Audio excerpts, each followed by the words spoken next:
Hello and welcome to World of Tanks with Trapsikis. Now I'm doing a review on the Panzer B2, which is a rather strange tank to my mind. If you look at the actual history of the tank, it's a French-built tank that was captured by the Germans, which to me just feels a little bit off, simply because the Germans built such great tanks. It's just odd to think of it that the French built such a good tank that the Germans actually captured it and used it. In quite large numbers, they captured a total of 161 of these after and or during the fall of France.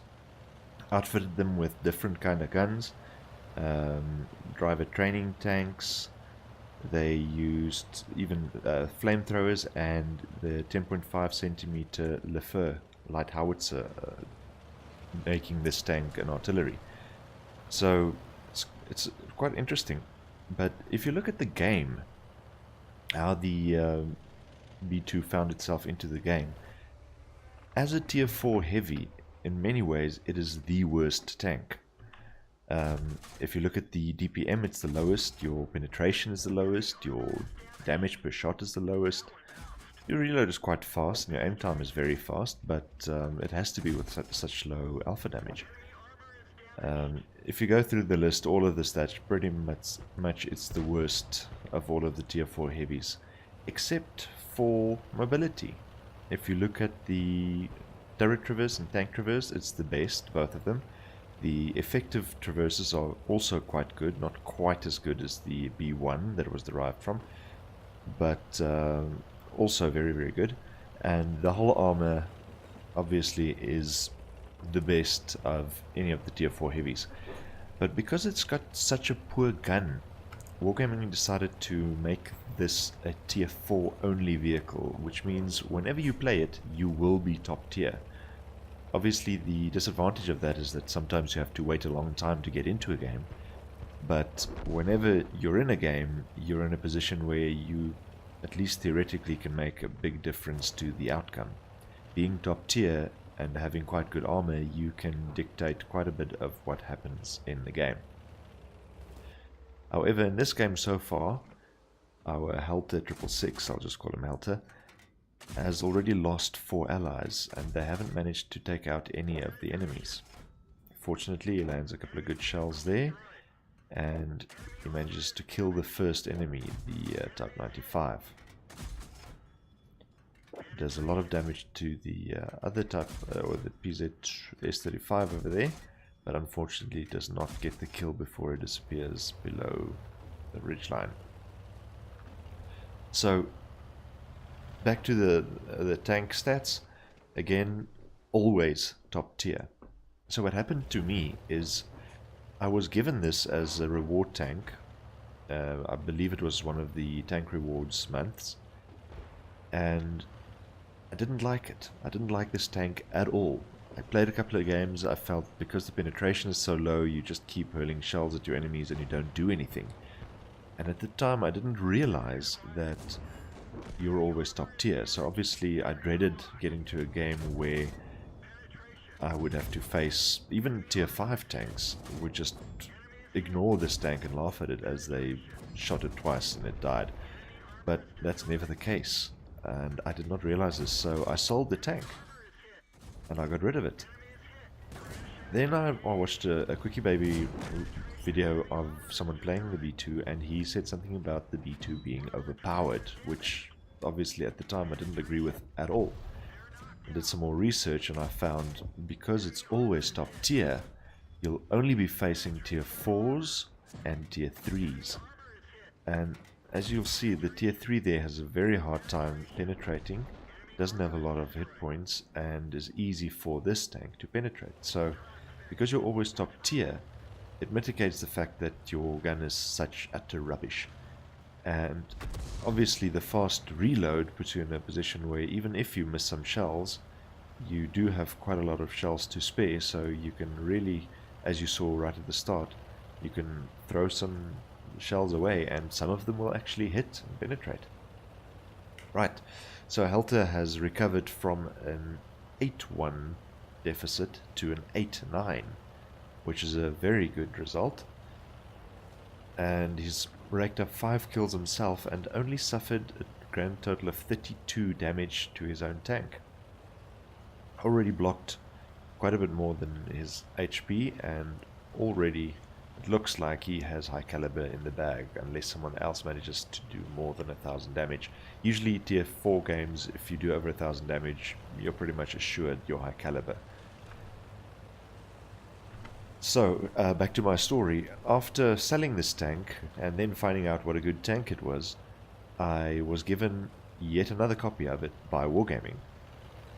Started playing it correctly, and I actually started enjoying it. And now it's one of my better tanks. I believe my win rate is something like 57% with this tank.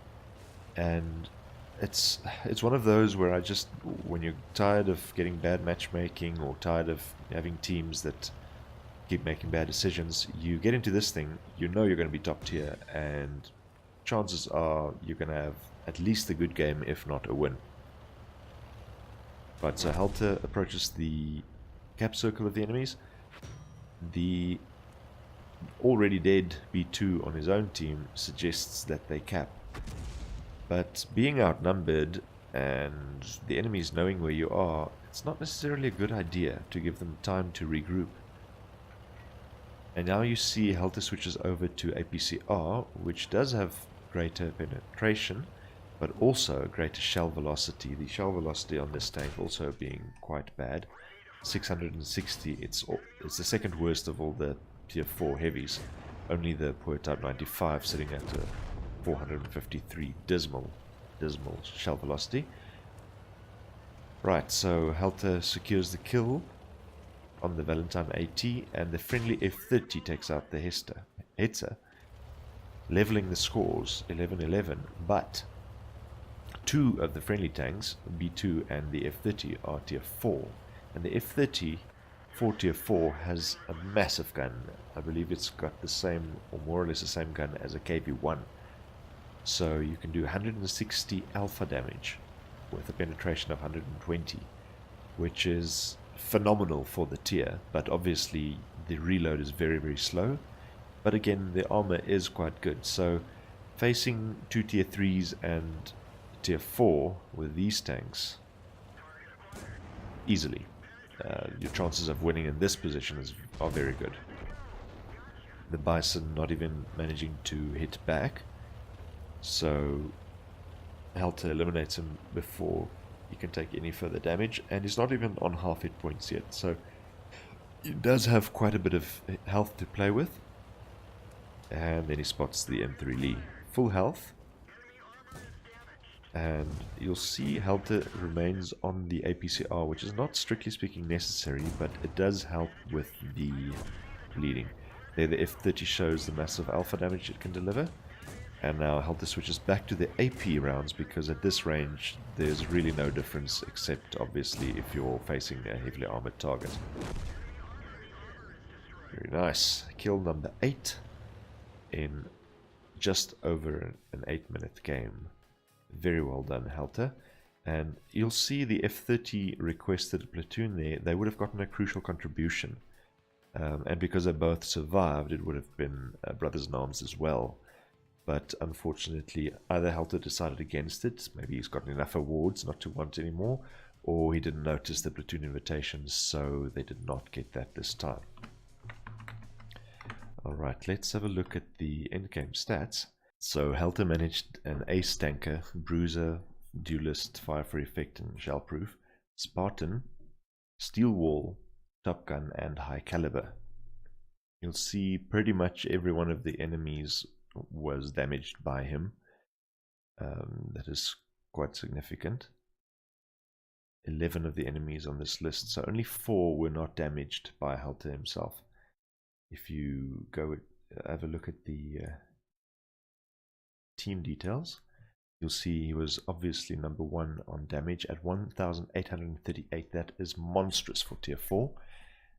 You'll see the second best on his team was 880.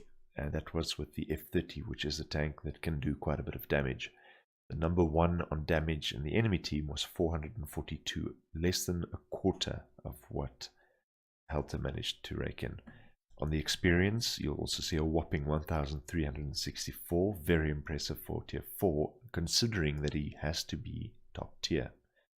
And on the personal details, you'll see he fired 57 shots and 44 of them hit, which is quite good for this tank. So I believe he's got quite a good crew in this.